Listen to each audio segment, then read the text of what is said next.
Hi everyone, welcome to this episode of the Jisc Beyond the Technology podcast. It's great to have you here. We are live in Digifest 2025 at the ICC in Birmingham. My name is Ewan Leonard. I'm delighted to be joined by Tom Dore, who is Vice President of the British Esports Federation, and Andy Miah, who is a professor at the University of Salford. We're going to be discussing esports and its digital revolution in education. So guys, thank you very much for joining us. How are you doing today? Good, thank you. All good, thank you. Thanks for having us. No, absolutely great to have you. How have you found Digifest so far? Yeah, it's been great. Loads of amazing conversations, lots of engagement with different people from a selfish point of view, wanting to understand what esports actually is and the role within education, which we're going to unpick together as part of this podcast. Yep, same for me. It's been a great day so far. Had lots of conversations with people. Great to see industry here, talking to academia, and yeah, really fruitful so far. Yeah, I'll stay with you, Andy. Can you tell us a bit about your role at University of Salford and what you do, please? Yeah, absolutely. So I'm the Chair of Science Communication Future Media at University of Salford. I work across the university on a whole range of emerging technologies. Very interested in digital technology in particular, and that's become such a big part of every one of our schools actually over the last few years. But everything I do is thinking through the impacts of emerging technologies, and esports and gaming within education are big parts of that. Fantastic, which obviously works very well with Tom being here as well. Tom, can you tell us a bit about your role, please? Yeah, absolutely. So I'm Vice President of the British Esports Federation. I think pertinently in this conversation in Jisc, I was a teacher for nearly 20 years as well, scientist as well. My role at British Esports, I've been involved since 2017, and so all the work we do and have done with education, with young people, is stuff that I've led, essentially. I'm also the safeguarding lead for British Esports, and do a lot of work around with the NSPCC and UNICEF and people like that. And just today, we've launched a big program all about standards linked to coaching and linked to safeguarding, which don't currently exist in esports as they do in traditional sport. So we're very much looking at that crossover and building systems, building processes in esports like you'd expect to see in traditional sport. Andy, I'll start with you on this one. So, as you mentioned earlier on in your talk, Tom, gaming is a huge industry across the globe, bigger than, in your talk, film and music, which is incredible, and esports is a huge part of that. So, from your perspective, how do you think of the growth of esports actually translates directly into the education sector? Well, very clearly in terms of the participation numbers at schools, colleges and universities, simply by numbers alone, it's enormous and continues to grow. And I think part of that has to do with the lifestyles of younger people who are gaming a great deal. So to see resources, facilities and indeed courses within these educational environments both provides a pathway for young people into education, further education, but also is a great community to be part of where you can game together and share in experiences that you've loved growing up, but in that collective way, which is a big part of what esports brings, that kind of organized, gamed experience. And Tom, in particular, when we were watching your lightning talk earlier on, it was incredible to see the breadth of roles and experience you can actually gain from esports. So it's just sort of taking down that misconception that it's just about competitive gaming. Yeah, absolutely. It isn't the stereotypical. So esports, let's be clear, is organized competitive video gaming, and it's always human versus human. So the misconceptions may be about people in their bedrooms on their own late at night, drinking Monster, eating Doritos, playing against a computer. That's not what esports is. That's just your Friday night. Yeah, that's just my normal Friday night. It's teams of people playing against other teams of people. And so through that, you're developing all the types of skills that we acknowledge happen through traditional team-based activities. Teamwork, the leadership, the communication, all that type of stuff. And then there's the fandom around the watching of esports. And in the same way that, I was watching the Six Nations games last weekend with my friends because I'm a passionate rugby supporter. People who are fans of Fortnite or League of Legends or Dota or whatever their game is will gather with their friends from that community, be that in person or be that online, to watch in the same way as people watch in traditional sport. So as Andy said, it's the community piece. It's not just about playing the game. It is about the community piece and then the job roles that come with that and the opportunities that come with that in terms of you're not just playing the game, but all the people that support. If you look at this event today, all the people who are backstage and all the people who are here supporting us to sit on stage, it's the same thing in esports. It's not just about playing, it is about the industry that surrounds it. And as you said, esports is part of the video game industry, and the video game industry is worth significant sums of money on an annual global basis. And so huge job opportunities and roles within that. Yeah, exactly. I mean, the job roles part ties in with what I was about to ask as well. So why do you, it's very clear that HE and FE institutions need to take notice of this. From your perspective, how do you define that? How do you actually go to HE and FE and say this is something that you really do need to consider, and there's so many benefits to it? Yeah, look, I got into this when I was teaching, and in the same way as I've coached sports over the years. For me, it was seeing just how many young people were involved in video games, see how many people were involved in loving esports. How can we take that passion, and how can we use esports as a vehicle to develop the different skills and develop different opportunities like we've done in traditional sport and music and drama for years. That was very much a starting point for us, and we started off by developing the competition side of things. And so at the moment we work with about 75% of the FE colleges in the country. On a Wednesday after school, we have over 700 teams, about 3,500 young people competing online each week. This is the 8th year of the competition, the British Esports Student Champs, and we have live finals every summer, essentially. That we have, about 250,000 views through Twitch when we stream it. Which, when I'm feeling very bullish, I'll speak to principals and ask them, how many people did you have watching your last football match? 10 or 15? We had 250,000 people watching two colleges play against each other. So it started off on the competitive side of things, and then we realized there was the opportunity to develop qualifications in esports that support roles in the video game industry, in the esports industry, in the wider video game industry, but then the transferable skills into the digital, creative, STEM-based industries. We're here talking about all things digital, aren't we? Digital skills gaps and things like that. Esports is a vehicle through which we can develop critical skills in those areas. Yes, there will be some young people who go off and get jobs in the esports industry, in the video game industry, but actually the segue, the inherent links and the inherent passion point of young people who are into video games and esports then transfers into those other industries. I mean, I do think that we'll look back on this last decade as a golden era of esports. We've seen the rise of international federations, national federations, the creation of an Olympic esports games. And what's really exciting about it is the breadth of influence that it has. So I remember about 10 years ago, we had an event with one of the leading architects in the world, Populous, which built London 2012 Stadium, which was then turning its hand to look at esports as a new design proposition for architects. And if you look at the announcements for Old Trafford yesterday in the news, we saw the massive 4.2 billion redevelopment plans. I think we can look at esports and say, actually, for the theatre of tomorrow, is being informed by the design requirements of esports. And that's a really exciting proposition, which shows us it's beyond just playing the games, but the nucleus of that has ripples all across society. Yeah, I mean, you talked about the last 10 years, this decade being the golden era for esports. So how have you seen the misconceptions and the awareness and that sort of pure education piece evolve over that time, specifically at Salford? Yeah, well, certainly at Salford University, we have shifted from a conversation where esports sat within one school to now being part of the entire university mission, both from every school's perspective, getting involved at research and teaching levels, whether it's the business school, the science school, the art school, or the health school.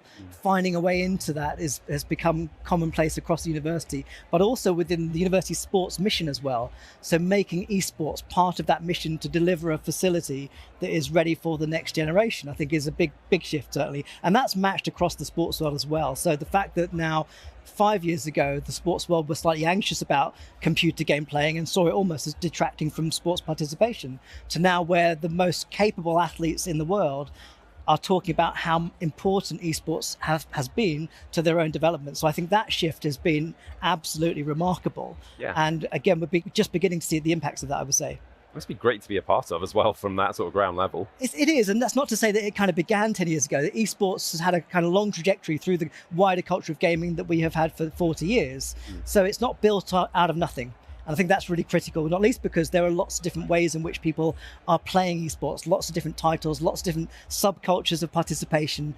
And I think much like sports, much like leisure and entertainment and culture, you can find your place within it. I think that's a really important message to get across, because there are gamers that see themselves as esports players on mobile phones, on PCs, on consoles, in virtual reality, and there is still, I think, space to bring more people along too.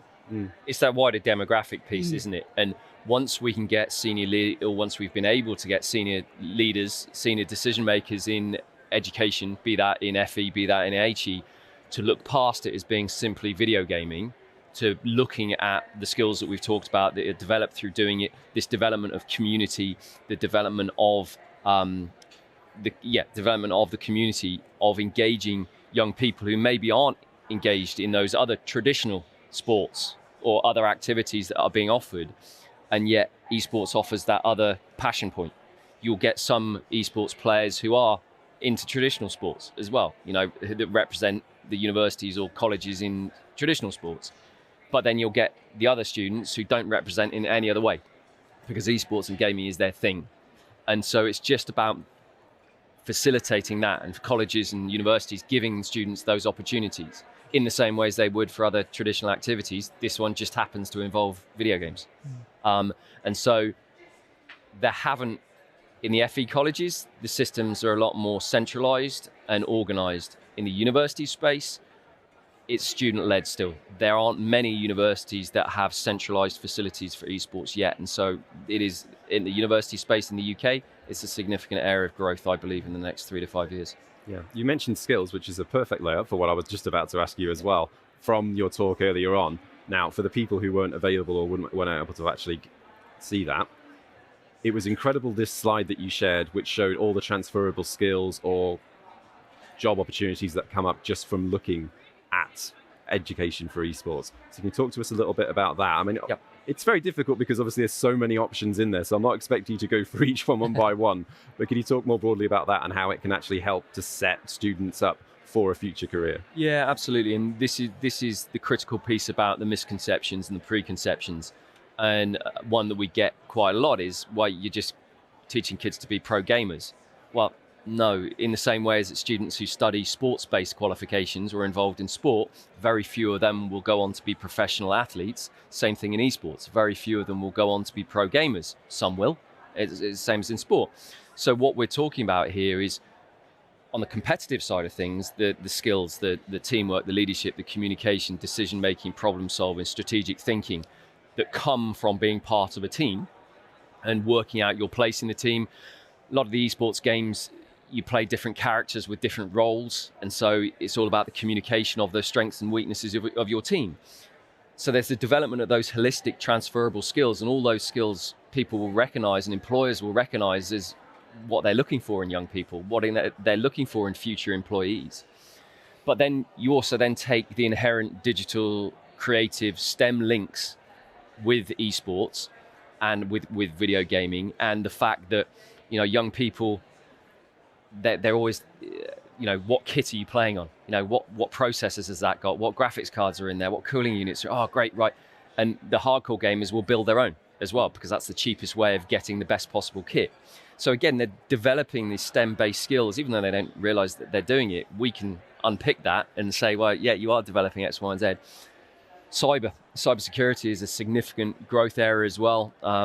We know there are significant gaps. We know employers are looking for cybersecurity experts. And again, it's the opportunity to use esports as a passion point to engage young people who are inherently digital tech minded, using esports as a vehicle. And then it's how can we signpost opportunities to these young people? Some of it might be in esports and video games, but actually the vast majority of it is going to be going into the industry which we all support. It's going to be the people who work for Jisc in the future. In 10, 15 years time, the gamers are going to be the ones who are working for organisations like Jisc and the providers that are here. Fantastic. I mean, I think certainly, speaking from my own university perspective, what we have found is that by creating an esports facility, it's initiated a different kind of conversation about IT and digital across the university. And I think that's really exciting because it brings new voices into the conversation, but also gets us to think differently about how we often segregate areas of interest or need. So now we have the IT experts, we have the students, we have staff that aren't working in IT engaged in a conversation about how we build a world-class facility that can be both an esports tournament space, but also a training space for advanced computing skills. And that is a really exciting space to be. And that's partly because of the demands of the games. You need high-end machines to build that kind of capability. Yeah. Staying with you on this one, Andy, from your experience at the University of Salford, what sort of lessons or tips could you potentially give to other higher education or further education institutions about effectively integrating esports into the curriculum? I think that the key thing is to work with that player community. So it's almost a cliche to talk about it as grassroots led, but I think it's as with sports, that's the way to go about it, to understand both where the gaming passions are amongst your student population is a great starting point. And is that understanding which games they're playing and where they're playing them specifically? I think partly that, but also to understand the ambition and also the existing gaming experiences. So a good starting point for us at the university was the creation of a Salford Esports Society, so a student society that then started on its own basis to build events, collaborate with other universities in the region. And once that was established, we then found a way to get more involved and support that society and then build programs around it. So I think that listening to the students and understanding where they are is a critical part of that journey. I think once you have that understanding in place, you can then think about how you strategically orient your provision alongside it. But again, I sort of say that, but also mindful of the fact that there are so many others that still can be brought into that conversation. So the discussions with our sports strategy team is quite a recent thing. And still it's people discovering what esports is. So I think you have to be able to both service that existing community, but also be open-minded enough to find ways to bring others to it. Tom, what sort of success stories, and I'm sure you've got a whole bunch you could rattle off at this stage, but I'd really like to hear some from you regarding how esports has been effectively brought into a college and then really impacted student outcomes in a positive way. Yeah, absolutely. There's almost too many, to be honest. I'm going to tell you one that we've done a lot of work in alternative provision. And this just shows in terms of how this engagement piece. So we've done some projects working across AP schools. I taught in a pupil referring it for a bit as well. And there was a school in Slough whereby there was a lad, he was year 10, I think. He was a selective mute in school and violent towards members of staff. There were two then year 8 lads who physically couldn't be in the same room as each other because they were so violent towards each other. Yet it turns out they were all Rocket League players, and the tournament that we were running was Rocket League. The selective mute in school ended up speaking as part of the tournament. He wouldn't speak outside of the Rocket League stuff, but when it was Rocket League, he chose to speak. He then coached the other 2 year 8 lads who then could be in the same space, and they all played together in the Rocket League team. So from a social point of view, the power of using esports, that passion point for them, for some others it's sport and other things like that, but for some that gaming is that passion point. So the social side of things, that we've got lots of examples like that, and of differently able young people playing alongside their able-bodied friends as part of a team in ways that they have never been able to do in traditional activities, because esports is a level playing field, male, female, young, old, differently able-bodied. It's a leveler. So that's the sort of social side of things, if you like. In terms of the academic side of things, again, it's the passion point. It's using the love of video games to really engage young people who maybe are disaffected in other areas, don't necessarily know what they want to do or where they want to go, and they're following esports as a passion point. And there are examples now both of young people who've been part of the champs and done the BTEC, who've gone on to get professional contracts, a few of them with pro esports teams, but other young people who've actually set up their own esports organizations off the back of this. One of my ex-students, he ended up running Lando Norris's sim racing team called Quadrant for a few years. Another one of my ex-students is actually driving at the moment as a sim driving. He's got with Guild Esports as a pro contract there. So it's starting to come through. We're only in the 5th year of the BTEC. So actually the students who started the BTEC in 2020 will have done 2 years. So they'll only be coming to their final year at university now, essentially, if they've gone on to university. So we're still so young in this space, in this journey, that there's going to be many more opportunities, many more things that come further down the line, for sure. Brilliant. Andy, is there any sort of examples you can share from Salford? Well, certainly I think that one of the really exciting things is we've had quite a few of our students, women game esports players, who have occupied leadership positions within society. Brilliant. And I think that's really exciting, not least because I think that historically esports has tried to find ways to be more inclusive. And what we've noticed is at leadership levels, women are playing a really important part in that community.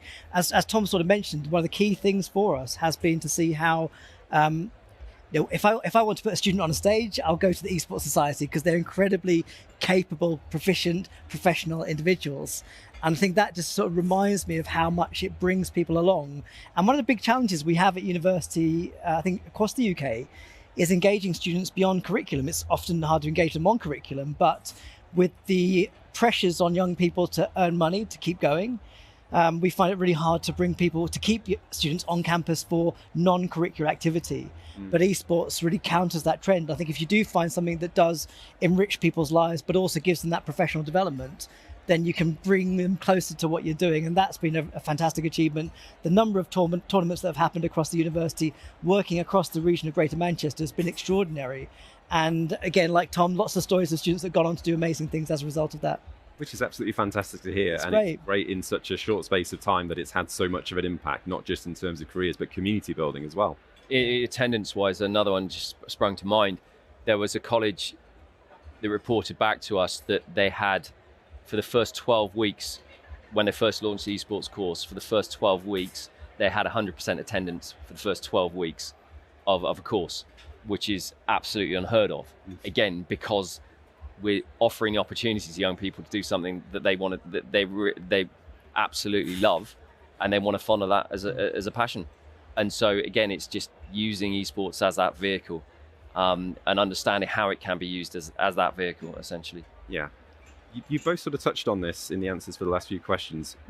And with it being a key theme of not just the event, but also technology in general, in terms of accessibility and inclusivity, and making sure that underserved regions have the ability and the access to approach esports.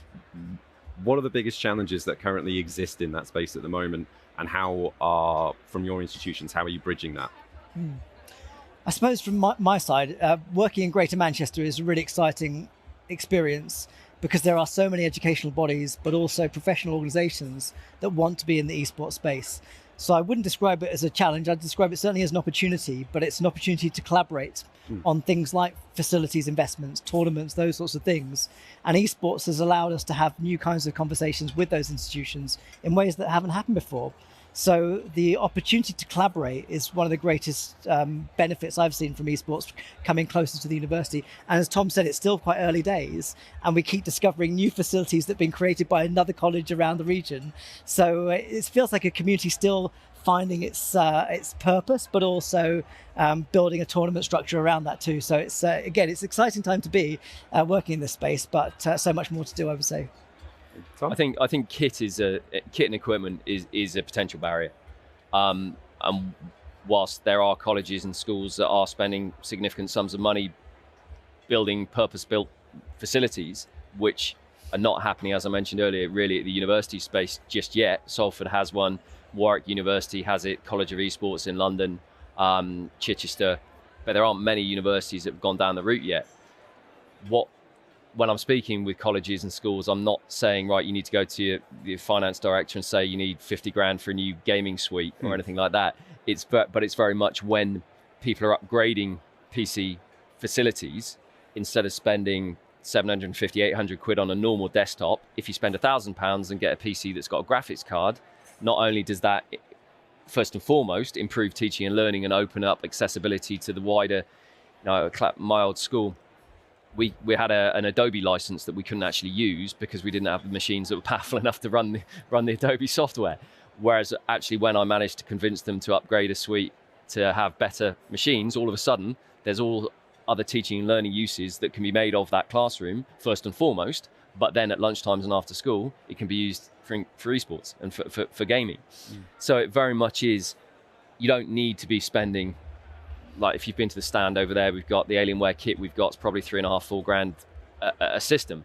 You don't need to be spending that amount of money. You can if you want, but actually if you're spending £1,000, £1,500, £2,000 on a system, you've got a setup that will allow you to engage with esports in different ways.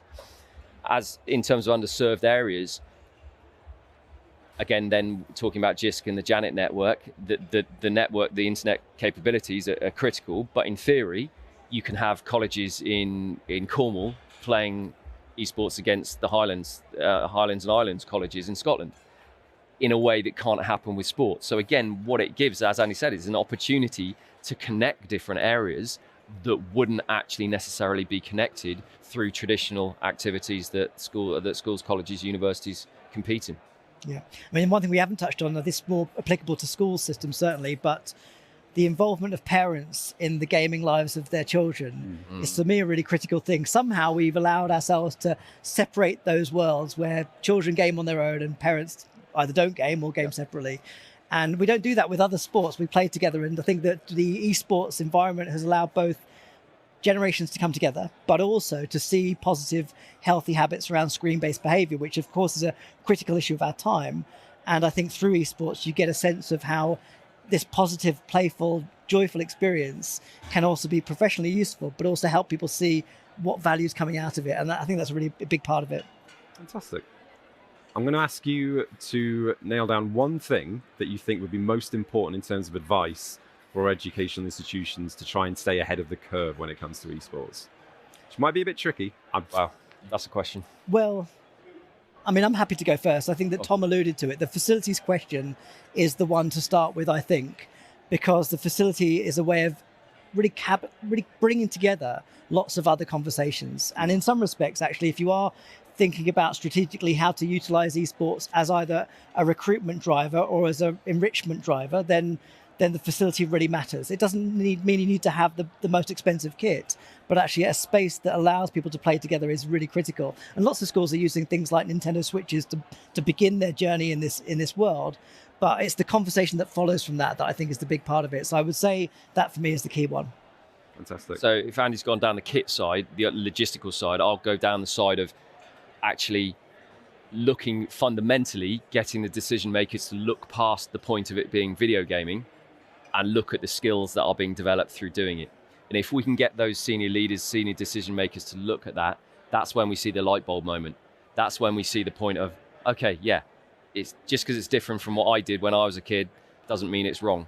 And that's unfortunately some of the attitude that we do get in terms of the misconceptions and preconceptions. So if we can get people to look beyond the point of it just being purely video gaming and look at the opportunities for skills development, and therefore how do you support that through facilities, through competition, that's when we're going to see more and more movement. And things like the Olympic Esports Games in 2 years' time, the mainstream acceptance of esports, then it starts coming into the wider conversations and wider consciousness anyway.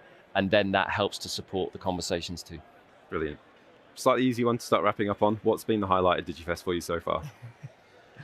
For me, it's the conversations. It is the engagement piece. It is people wanting to understand more about esports, knowing, oh yeah, I've seen some of our students doing that. Oh yeah, we've got some colleagues who are into this sort of stuff. I don't really know much about it, but then people are sitting down over there playing Rocket League, and all of a sudden, yeah, okay, right, I get this. And that's really nice, that each little light bulb moment feeds into a bigger light bulb moment. So, yeah. I mean, I guess for me, the answer is similar, but more specifically, I guess the open-mindedness and ambition of people here to believe in the power of digital to transform education in really powerful ways, whether that is personalized learning through AI or whether it's more immersive experiences to take people outside of their classrooms. All those things at the heart of them have a belief that education can be remade through technology in really powerful ways that make it more inclusive, more accessible, but also more exciting. It's taking technology out of the way to allow people to live their fullest life. And I think that's what I found here at Digifest, is really strong conversations about that potential. Fantastic. Well, Andy, Tom, it's been an absolute pleasure talking to you about this. Obviously, a subject that both of you are very, very passionate about, and it's been great to see the growth and the excitement surrounding it at the moment. Where can people get in touch with you if they want to continue on these conversations? Andy? So British Esports, our website, www.britishesports.org. Find me on LinkedIn as well, and we're very happy to engage at any and all levels. Yep, so University of Salford, so you'll find us online. We have the Media City Immersive Technologies Innovation Hub, where we have one of our esports facilities, so check out that as well. And of course, yes, find me on LinkedIn anywhere. Brilliant. Thank you very much, Andy and Tom. Thank you very much for joining us. Before we wrap up, a quick note about our upcoming event, Connect More 2025. That's our free online event from the 14th to the 16th of May. Education Enhanced, navigating today's challenges with practical solutions. Find out more at jisc.ac.uk/connect-more.